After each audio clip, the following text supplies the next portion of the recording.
Buenos días, estimadas alumnas. Vamos a dar inicio a esta clase del día de hoy, donde vamos a estudiar algunos problemas de trabajo, de gases, y vamos a seguir viendo algunos aspectos teóricos sobre lo que es la transferencia de calor, concretamente lo que es la conducción del calor.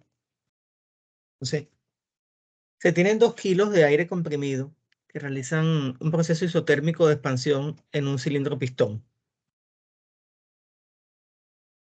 Si inicialmente el aire ocupa un volumen de 1 metro cúbico y se expande hasta 3 metros cúbicos, entonces determine el trabajo realizado si la temperatura es de 30 grados centígrados.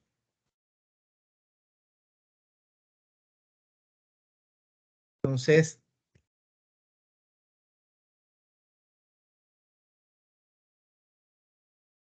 un proceso isotérmico. Me dicen que el aire está en un pistón. Eso es un pistón gigantesco, porque me dicen un pistón de 1 metro cúbico, pero bueno. Que se expande desde 1 hasta 3 metros cúbicos. Es un proceso isotérmico, por tanto, la temperatura permanece constante en 30 grados centígrados. Entonces, si consideramos el aire como un gas ideal, entonces planteamos esta ecuación de estado de gases ideales. Presión por volumen igual a la masa por la constante del aire, que la vemos en tabla, y por la temperatura. Recordando que P es la presión y que debe ir en kilopascal, que V es el volumen, que M es la masa del aire, que me la dieron que son 2 kilos, que R es la constante del aire, que yo la tomo de tablas, y que la temperatura va en Kelvin.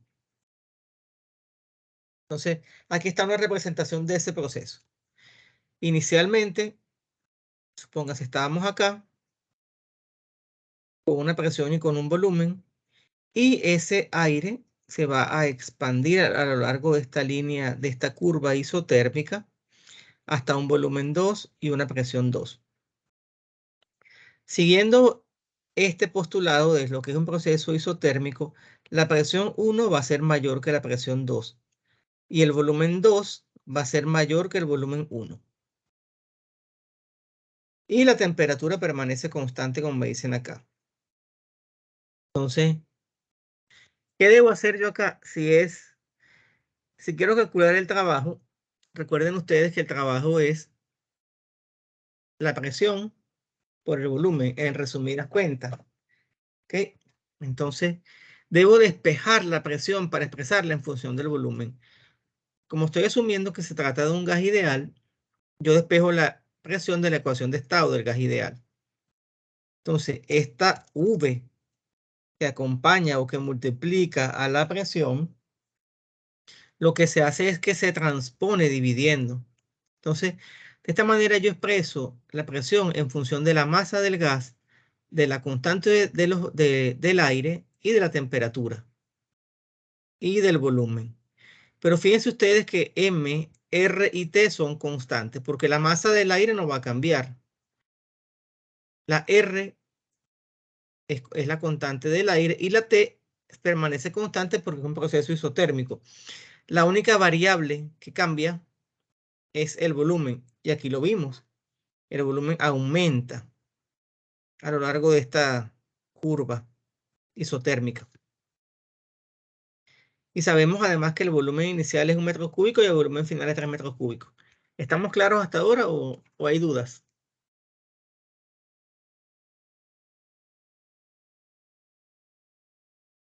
No, pero que se entiende. Ok.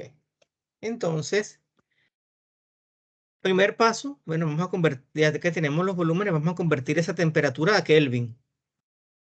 Si la temperatura es 30 grados Celsius, lo que hacemos es que le sumamos 273,15 para convertirla en Kelvin. Ya está convertida en Kelvin.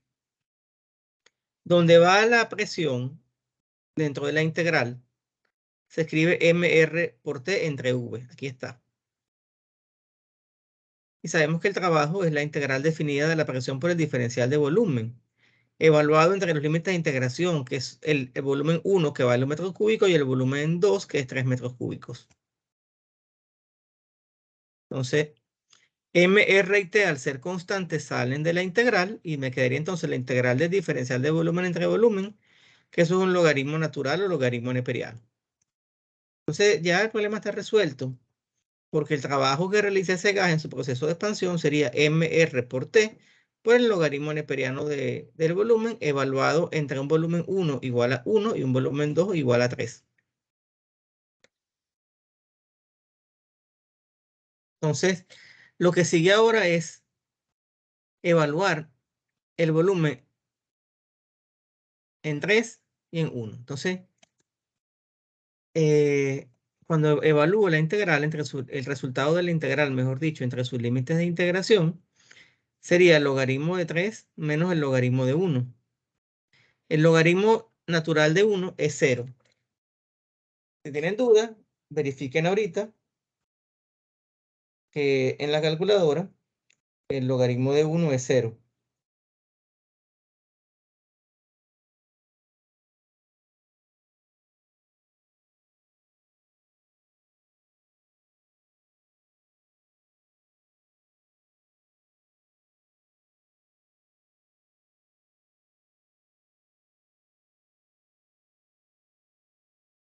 Entonces, como el logaritmo de 1 es 0, sencillamente me queda esto MR por el logaritmo natural de 3. Mucho cuidado, en la calculadora LN es logaritmo natural. El otro log es el logaritmo de base 10 o logaritmo de Briggs. Así que mucho cuidado. Entonces nada, después vamos a la calculadora y sabemos que, bueno, hay que sustituir valores. La masa es 2 kilos, aquí está. La constante del aire es 0.287, que es la ley de tabla. La temperatura es 303.15, que aquí está. Y el logaritmo natural de 3, lo buscamos en la calculadora o en una tabla, es 1.099 redondeado. Entonces multiplicamos todo eso que está allí.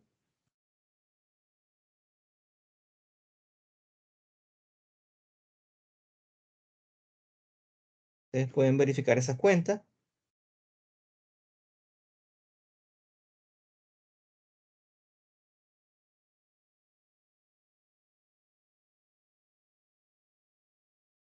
Y al final da 191,17 kilojoules. Ese es el trabajo que realiza ese gas cuando se expande.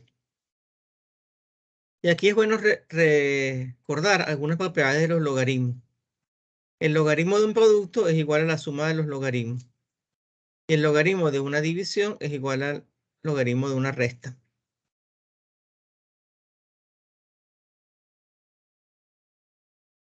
¿Estamos claros hasta acá?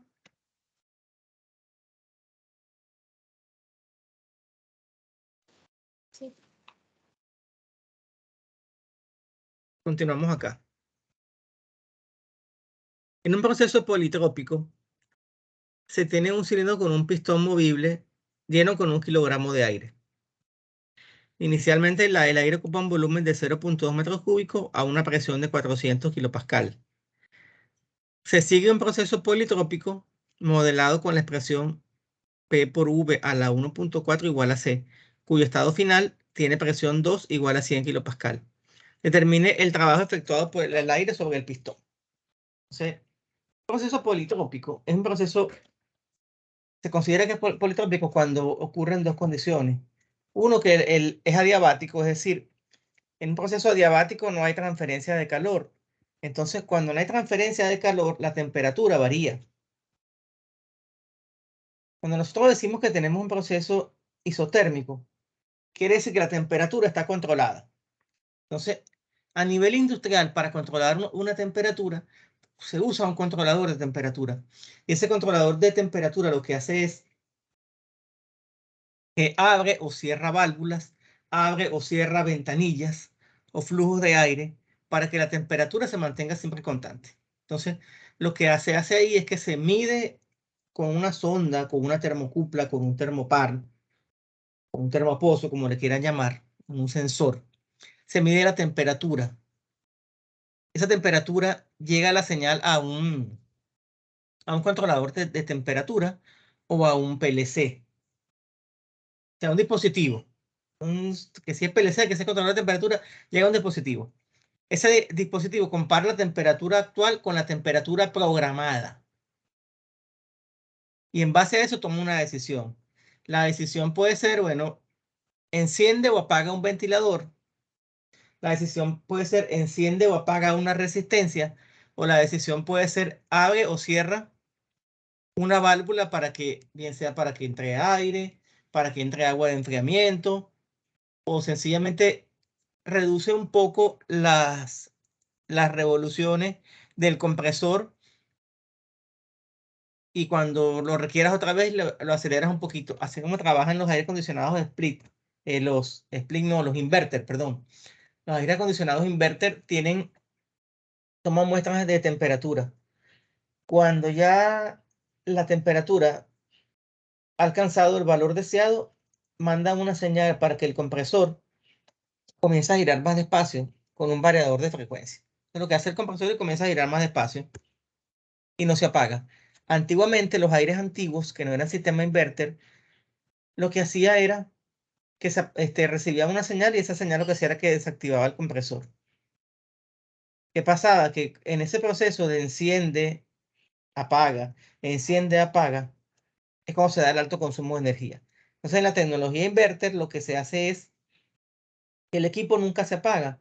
¿Por qué? Porque vencer la inercia inicial al movimiento es complicado. Y ahí es cuando vienen los grandes gastos de energía. Entonces, un proceso politrópico se considera que es un proceso que es adiabático. Y además, que eso lo vamos a ver después, que es tema de la siguiente unidad de estudio, un proceso también isoentrópico, es decir, que la entropía se mantiene constante. Pero bueno, por ahora, conformémonos con saber que un proceso politrópico se modela de esa manera, como la presión por el volumen elevado a un exponente, y eso va a ser siempre constante. ¿Estamos claros hasta ahora?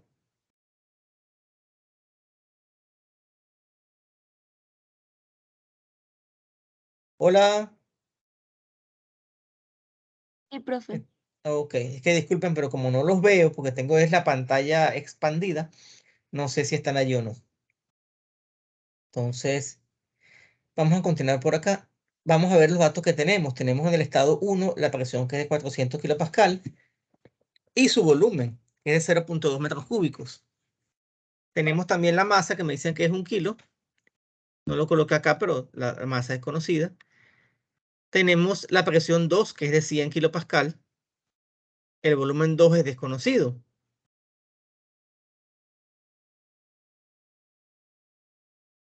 Entonces, en este proceso politrópico, cuando queremos calcular el trabajo, también debemos expresar la presión en función del volumen.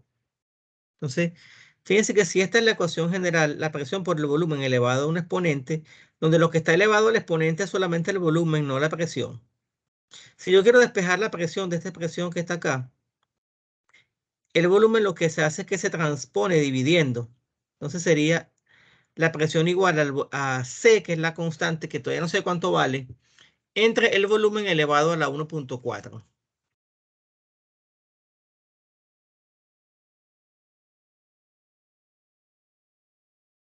Entonces, necesito calcular el volumen 2. ¿Cómo calculo yo ese volumen 2? Bueno, hay un paso que me salté aquí en esta explicación. Así que eh, sí, hay un paso que me salté aquí en la explicación. Si esto se mantiene constante y yo sustituyo acá P1 y B1 elevado a la 1,4, eso va a ser igual a P2 por volumen 2 elevado a la 1,4. Así que mejor lo voy a escribir. Disculpen un segundo acá.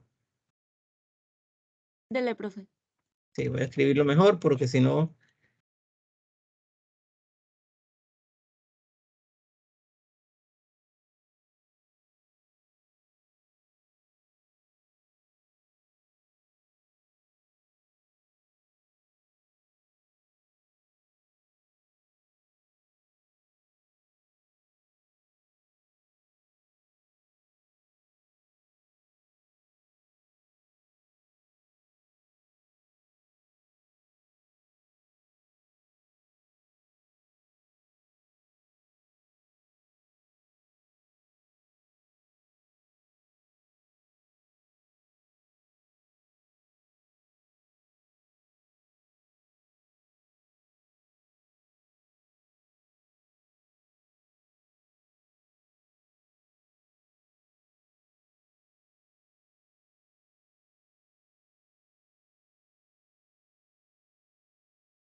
¿Se ve la pantalla nuevamente? Ya está corregido el error.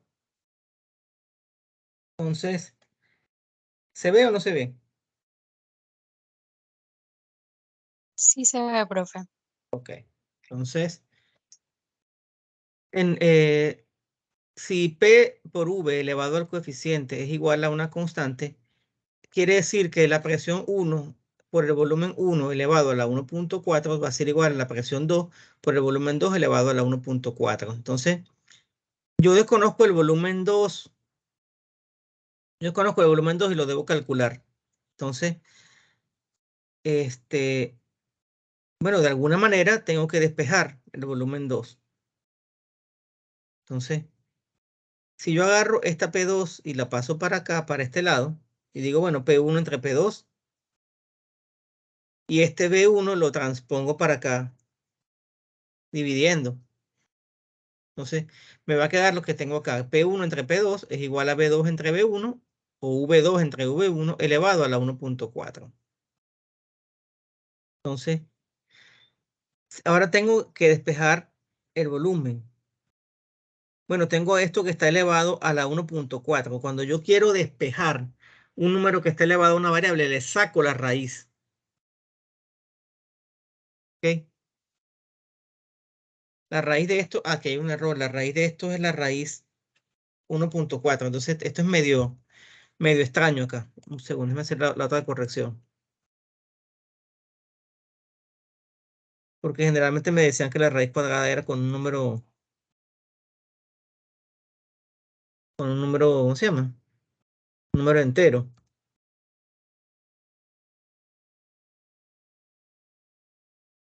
O sea, no es raíz cuadrada, es raíz.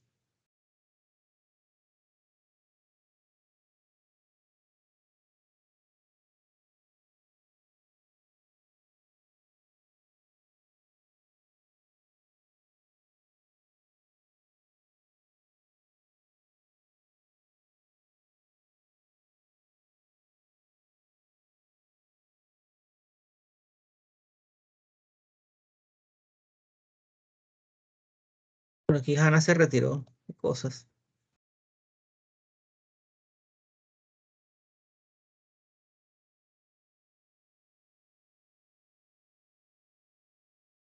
Entonces aquí la raíz es la raíz 1.4. Entonces, cuando yo le saco la raíz 1.4 décima a esto que está acá, me queda B2 entre B1. Entonces, después este B1 pasa a multiplicar acá.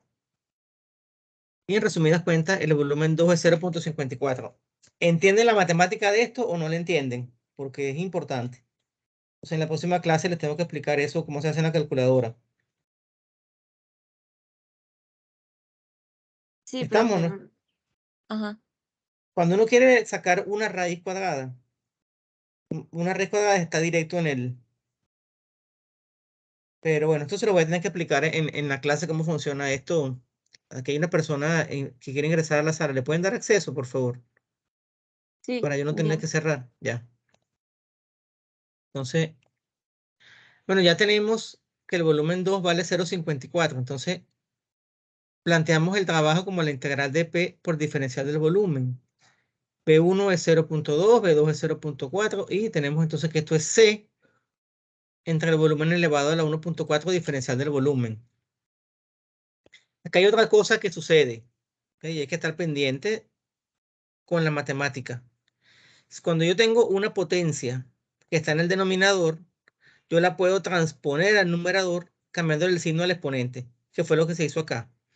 Fíjense que aquí yo tenía el volumen elevado a la 1.4, lo que hice fue que le cambié el signo y le hice la transposición hacia el numerador. Entonces, pero tampoco tengo el valor de C, mira. Si yo sé que la presión por el volumen elevado a la 1.4 siempre es una constante, lo que hago es reemplazar el valor de P1, que es 400, el valor de volumen 1, que es 0.2. Esto lo elevo a la 1.4 y me da este resultado. Ya tengo el valor de C. Y ahora voy acá con la parte de la integral. La integral de una potencia, ¿cómo se resuelve la integral de una potencia? Bueno, se le suma 1 a ese exponente y se divide entre ese exponente más 1. Entonces, la integral de v a la menos 1.4 es v a la menos 0.4 dividido entre menos 0.4. ¿Se acuerdan de eso o no se acuerdan? De las integrales de las potencias. Más o menos, profe. Acuérdense, por ejemplo, cuando es un número entero, la integral de x cuadrado, ¿cuánto vale allí el exponente de la potencia de x cuadrado? 2. ¿Se acuerdan? Vale 2.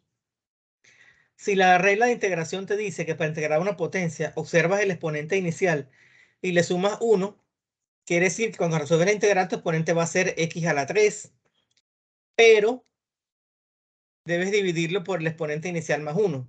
Entonces sería x a la 3 entre 3. ¿Se entiende o no se entiende la idea? Sí, profe, ya me Ok. acordé. ¿Ya te acuerdas? Bueno, Hannah y Basie por allá se acuerdan. Sí, yo he Sí, estado profe. repasando. Bueno, si tienen dudas en la parte matemática, sin ningún tipo de pena, pregunten. ¿Ok? No tengo ningún problema en recordarle esos conocimientos de las integrales básicas que vamos a ver acá, que aparecen aquí. Eso no es. Entonces, lo cierto es que una vez resuelta la integral, ahora procedemos a evaluar en los límites de integración. Es decir, agarramos el valor del volumen 2, lo elevamos a la menos 0.4.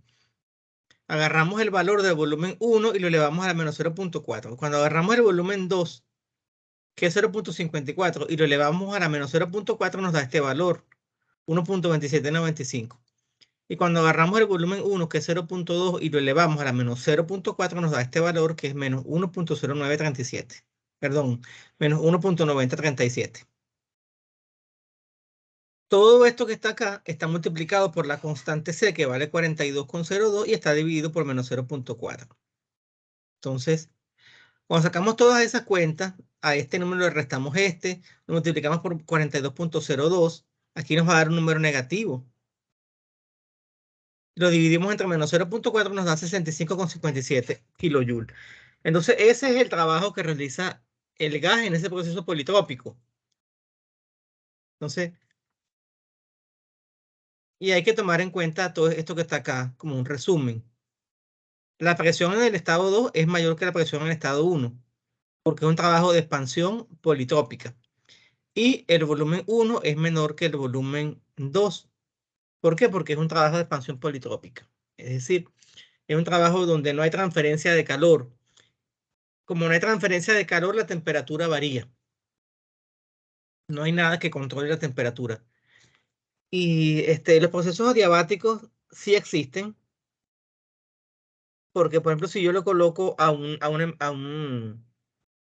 si yo le coloco a una cámara un aislante, no hay intercambio de calor con los alrededores, o sí hay, pero muy poco. ¿Se entiende la idea? ¿O no se entiende la idea? ¿Puede repetirlo? Ok, los procesos adiabáticos son procesos en los cuales no existe intercambio de calor con los alrededores, es decir, el calor no puede salir ni tampoco puede entrar. Entonces, ¿dónde tengo yo esos ejemplos? Por ejemplo, en un cuarto frío. En un cuarto frío, en un refrigerador. Los refrigeradores de las casas están diseñados para que internamente el calor no se escape. O sea, el frío no se escape, mejor dicho. Claro, recuerden, bueno, eso lo vamos a ver después. Recuerden ustedes que las paredes de las refrigeradoras están recubiertas con aislantes.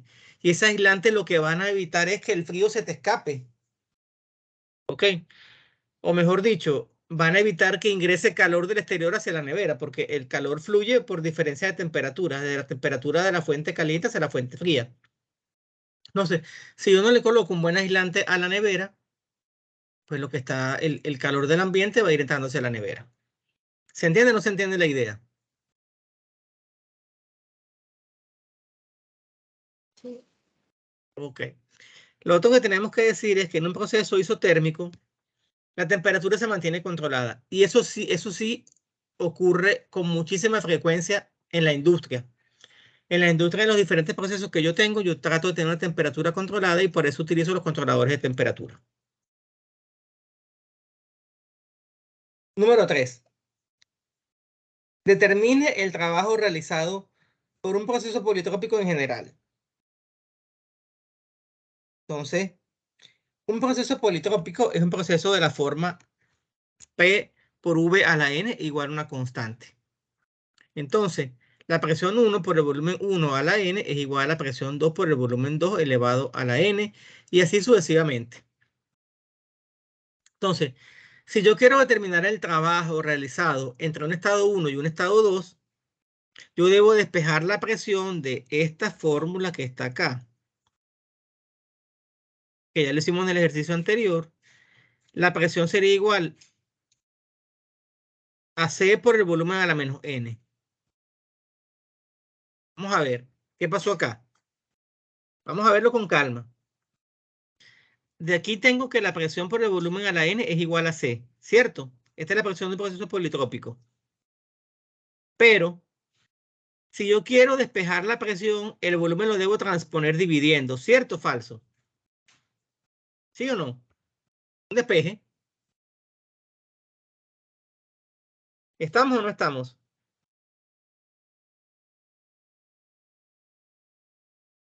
Sí, profe. Ok.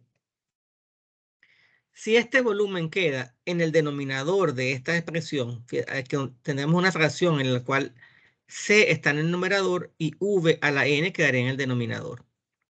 Y yo lo quiero pasar para el numerador, lo que le hago es que le cambio el signo al exponente. Ya está. La presión entonces queda una constante por un volumen elevado a la menos N.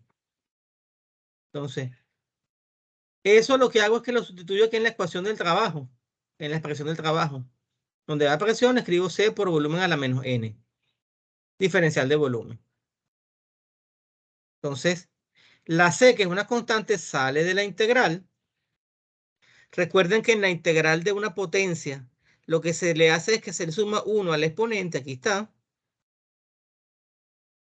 Vamos a tener una nueva potencia donde el exponente va a ser el exponente inicial más 1 y dividido entre el exponente inicial más 1. Aquí está. Eso fue lo que hicimos acá. ¿Se entiende o no se entiende la idea? Sí, profe. Y todo eso está evaluado entre los límites de integración V1 y V2. Ahí está.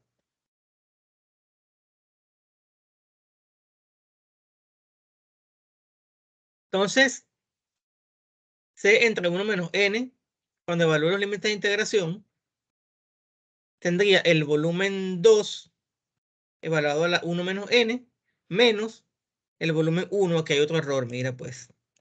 Estaba pensando yo ayer que me equivocaba tanto escribiendo.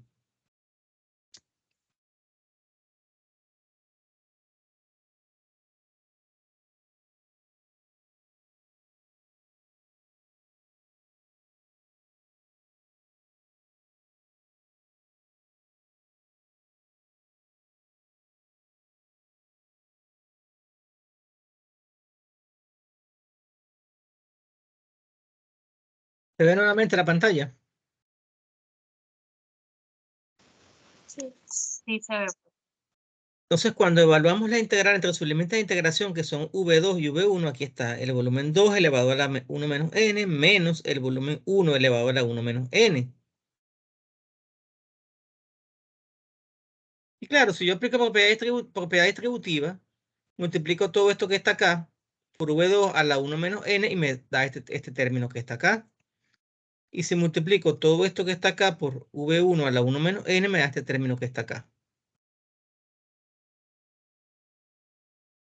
Bien, hasta ahora no hemos hecho nada especial. Lo único que hicimos acá fue hacer propiedad distributiva después que se hizo la evaluación de la integral evaluación de la función entre los límites de integración. Entonces, miren lo que dice acá arriba. La constante C es P2V2 elevado a la N. Aquí en este término aparece V2, ¿cierto? Entonces, Donde aparece C, yo escribo P2, V2 a la N. Aquí está. Donde aparece V1, escribo que el valor de la constante es P1, V1 a la N. ¿Entienden esa idea o no la entienden?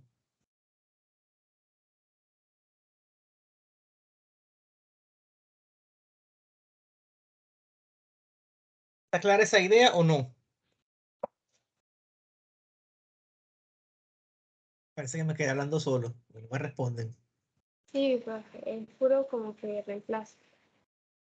Sí, señor. Puro reemplazar convenientemente para simplificar las expresiones. Entonces acá viene aplicación del producto de potencia de igual base.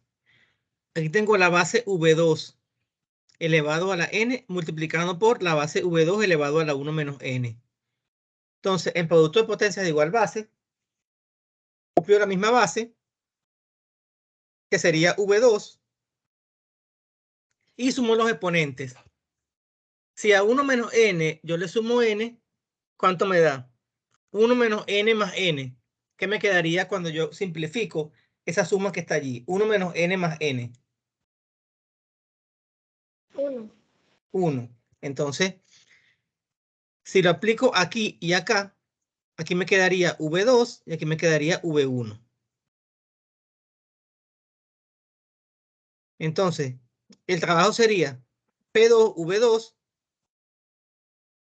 porque dijimos que todo esto da V2, menos P1, V1 entre 1 menos N. Entonces, en general, el trabajo de un proceso politrópico se escribe de esa manera. P2, V2 menos P1, V1 entre 1 menos N. Y esta es una fórmula que la pueden anotar. El trabajo de un proceso politrópico. No hay ningún problema si la anotan, igual que si anotan que el trabajo de un proceso isotérmico está dado por esta expresión que está acá. Bueno, esa no la di. Bueno, sí, esta expresión acá. Lo pueden anotar sin ningún problema.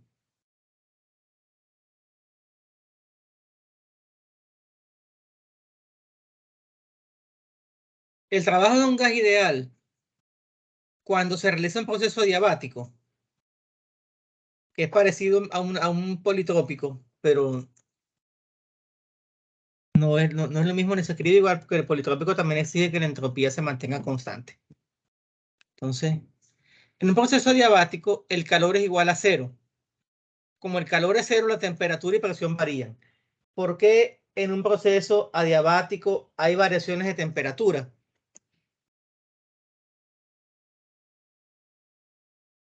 ¿Por qué creen ustedes que en un proceso adiabático hay variaciones de temperatura? Bueno, es porque no hay intercambio de calor con el medio ambiente. Entonces, por eso la temperatura no cambia. La temperatura cambia. Entonces, por primera ley de la termodinámica sabemos que la variación de energía interna es igual al calor menos el trabajo. Pero como el calor es igual a 0, entonces, bueno, el cambio de energía interna es igual al menos trabajo. Además, en un gas ideal, el cambio de energía interna está dado por esta expresión que está acá. M por el calor específico a volumen constante por delta T.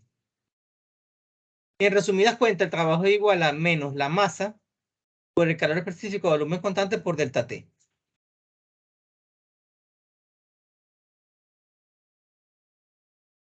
Entonces, cuando tenemos un proceso adiabático, sencillamente el trabajo se calcula con esta expresión. Tendrán que dar la masa, el cambio de temperatura y el cambio, el calor específico a volumen constante, que lo podemos buscar en tabla.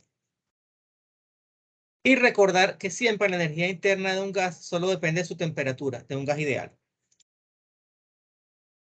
Visto esto, vamos a ver ahora el primer mecanismo de transferencia de calor, que es transferencia de calor por conducción. Vamos a avanzar con estos contenidos teóricos el día de hoy. Yo espero que la semana que viene, el día miércoles, ya tengamos clase presencial el día miércoles a las 7:30 de la mañana para explicar los ejercicios de estos tópicos, porque ya hay que programar la fecha del segundo examen de termodinámica. Tengo que asignarles también una charla que va a ser sobre ciclos de potencia y refrigeración. donde en grupos de 2 personas van a presentar un ciclo cada grupo y asignar el proyecto de investigación, el proyecto final de la asignatura. Y por supuesto también tenemos por ahí también ya en la última semana el último examen. Entonces, la ley de conducción de Fourier. Profesor, Diga usted. Sí. Nosotros vamos a tomar el tema de segunda y tercera ley, la termodinámica. La segunda ley solamente, la tercera no. El programa contempla la ley 0, la primera ley y la segunda ley. La segunda ley, que es la ley de la entropía. Sí. Y el tema de los ciclos, eso está incluido a grandes rasgos dentro de lo que es primera y segunda ley, porque nos exige el programa que demos ejemplos de dispositivos ingenieriles. ¿Cuáles son los dispositivos ingenieriles? Bueno, las válvulas, las toberas, los intercambiadores de calor, y de algunos de esos dispositivos ya hemos hablado de intercambiadores de calor, de bombas, de turbinas, de calderas. Creo que no hemos hablado hasta ahora de cómo se comporta la primera ley en válvulas, pero sí hemos hablado de nodos de mezclado. Entonces, por eso es que eso se considera que se puede incluir la parte de ciclo de potencia y refrigeración, que es muy bonito, muy interesante, por cierto. Entonces, yo les comentaba la semana pasada que... Yo les comentaba la semana pasada, o la clase pasada, que hasta ahora solamente hemos visto el calor como una energía que va de un lugar a otro, o una energía que añadimos, por ejemplo, en una caldera para producir trabajo. Pero realmente el calor no solamente es eso. O sea, el calor no solamente es que yo lo controlo para generar potencia, también en ciertos procesos se genera calor. ¿Ok? Y yo tengo ese calor o que desalojarlo, o también en ciertos procesos tengo que evitar que el calor se transmita hacia el ambiente. Entonces, por eso es que han surgido los modelos de transferencia de calor por conducción, que su origen es del señor Fourier. El señor Fourier era un ingeniero militar. Y en sus ratos libres, el señor Fourier le gustaba la matemática y él se dio cuenta, él trabajaba en un proceso de fabricación de cañones. Creo que fue durante la época de la Revolución Francesa que estaba Fourier por allí. Fourier se dio cuenta que cuando se fabricaban los cañones se generaba una gran cantidad de calor. Y eso comenzó a llamarle la atención, a llamarle la atención, a llamarle la atención. Y desarrolló toda una teoría matemática, que en principio fue la serie de Fourier, para explicar cómo es la transferencia de calor en una placa plana. Sí. Bueno, posteriormente él desarrolló lo que es la transformada de Fourier y bueno, eso ha tenido todo un desarrollo matemático sumamente interesante, que tiene muchas aplicaciones, por cierto. Pero bueno, ya hemos dicho que el calor fluye de un extremo a otro de un material gracias a una propiedad llamada conductividad térmica o capacidad que tiene un material para transmitir el calor. Hemos visto que, por ejemplo, los metales son conductores del calor. Si yo agarro, y es el ejemplo típico, yo agarro y tengo una barra metálica arriba de la estufa, comienza a calentarse el extremo que está sobre la estufa y poco a poco el calor va viajando hacia el extremo que está frío. Así que si yo lo trato de agarrar, me voy a quemar la mano. ¿Les ha pasado eso o nunca les ha pasado?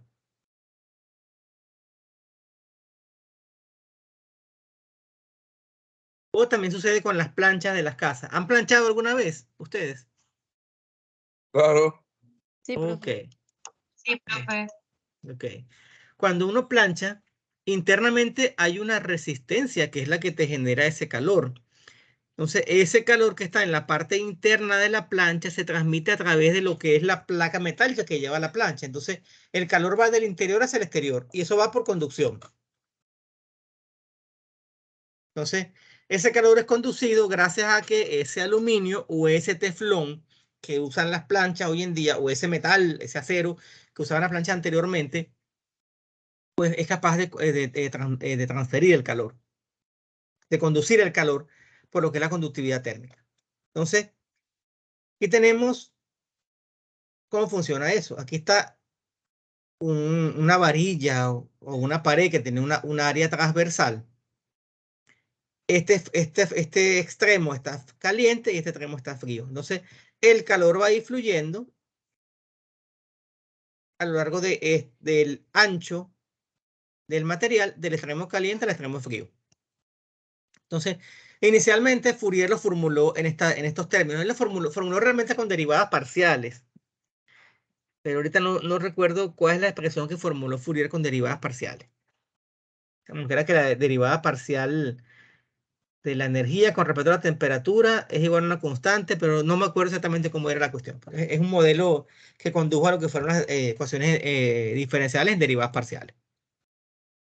Entonces, esto de una manera simplificada, el calor entre la variación de tiempo es igual a una constante de conductividad térmica, K, por el área, entre X, que sería el espesor del material, multiplicada por la diferencia de temperatura. La temperatura del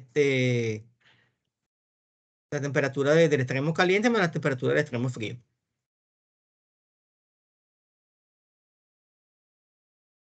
Entonces, vamos a ver ahora diferentes valores de conductividades térmicas. El acero va de 47 a 58, el agua es muy baja, 0,58, el aire 0,02, el alcohol 0,16, la alpaca 29,1, el aluminio, miren ustedes, el aluminio es un buen conductor del calor, por eso es que muchas vasijas para cocinar son de aluminio. El amianto 0,04, el amianto es un aislante por excelencia.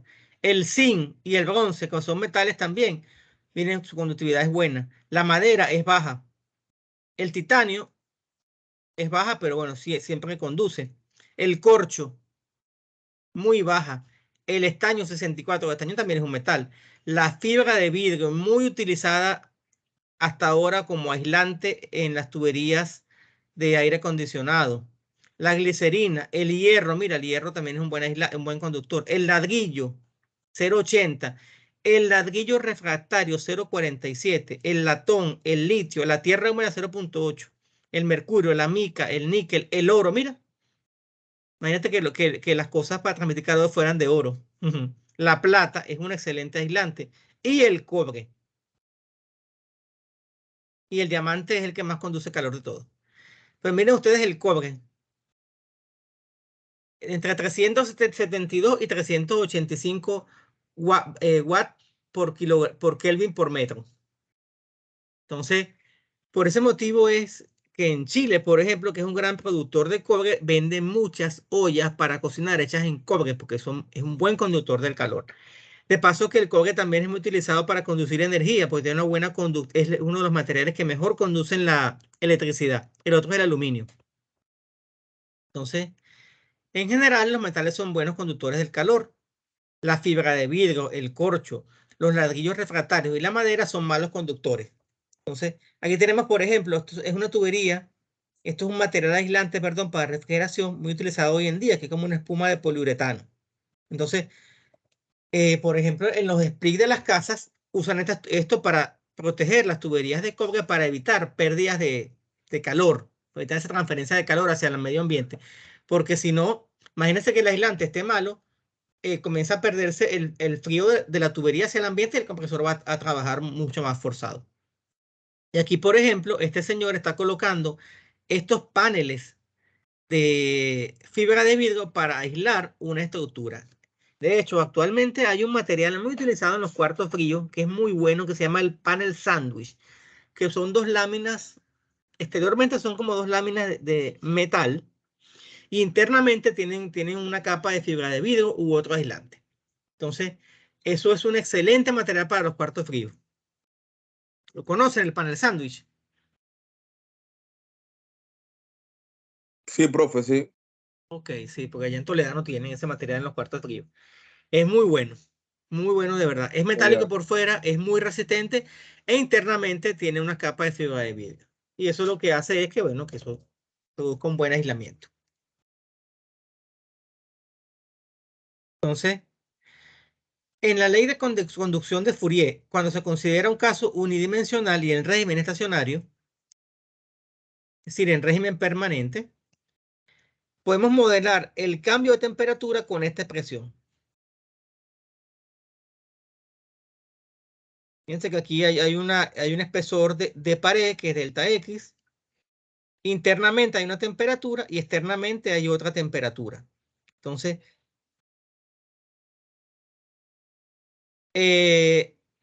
la distribución de temperatura va a ser igual a temperatura 1 más T2 menos T1 por X menos X1 entre X2 menos X1. Quiere decir que en cualquier punto intermedio, la temperatura la podemos calcular con esta expresión. Y bueno, aquí también tenemos lo que es el coeficiente, la transferencia de calor según la ley de Fourier. Ok, aquí está. Tenemos el calor es igual al área transversal por la conductividad térmica entre el espesor de la pared por la diferencia de temperatura. Que la diferencia de temperatura yo lo puedo conocer, porque yo puedo colocar un termómetro en la parte en la fuente fría y uno en la fuente caliente. Ahí tengo la temperatura. El área transversal la conozco, porque lo que es el valor del área lateral de esto acá. El espesor también lo conozco, a veces lo tengo que calcular. Y se establece entonces una analogía eléctrica con la ley de Ohm. Si esta es la ley de Fourier y esta es la ley de Ohm, el calor, al ser una forma de energía en transferencia, es análogo a la corriente, a la intensidad de corriente. ¿Por qué? Porque ¿qué es la intensidad de corriente? La intensidad de corriente es una carga en movimiento. Bueno, el calor también es energía en movimiento. T1 menos T2 es análogo a la diferencia de voltaje. Y este término que está acá, del espesor dividido por el área por la conductividad, es análogo a una resistencia. Entonces, lo que se considera acá es que la conductividad térmica es la resistencia que opone el material a que el calor se conduzca a través de él. Cuando el material es buen conductor, la resistencia es baja. Pero cuando el material es aislante, como la fibra de vidrio, él se resiste a que pase el calor. Por tanto, entonces el calor transferido va a ser menor. Eso es lo que quiere decir la analogía eléctrica. Entonces, si yo determino cuál es el valor de esa resistencia equivalente, yo sencillamente, bueno, sé que el calor va a ser igual a la diferencia de temperatura entre esa resistencia equivalente. Y ya para finalizar, vamos a ver qué ocurre cuando tenemos unas paredes planas en serie.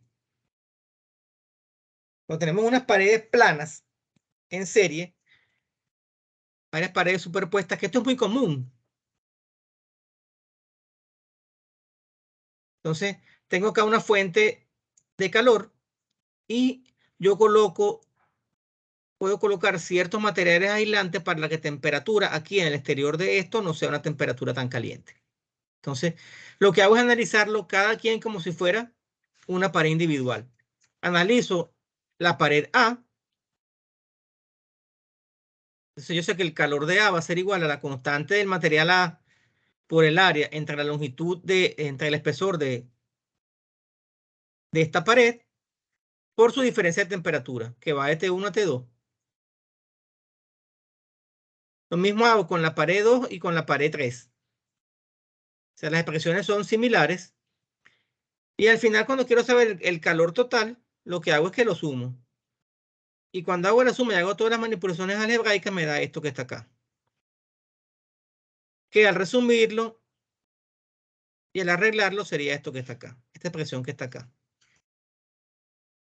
La temperatura de la pared más interna menos la temperatura final, que es la de la pared más externa, esto es la constante de la primera pared, la conductividad térmica de la primera pared, la conductividad térmica de la segunda pared y esto es la conductividad térmica de la tercera pared. Entonces, esto, mis estimados, lo vamos a revisar con calma en la clase porque sé que esto requiere que lo expliquemos con detalle para que ustedes lo puedan entender. ¿Alguna pregunta? ¿Dudas, inquietudes? No, profe. Ninguna. Hasta ahora todo claro. Bueno, desde ahorita les comento que se vayan organizando en grupo de 2 personas para la semana que viene en la clase asignarles ya la charla que van a presentar sobre ciclos de potencia y refrigeración y asignarles el proyecto final a cada quien. ¿Ok? Voy a finalizar la grabación Listo, de la profe. clase. Me despido de ustedes. Que tengan un feliz día.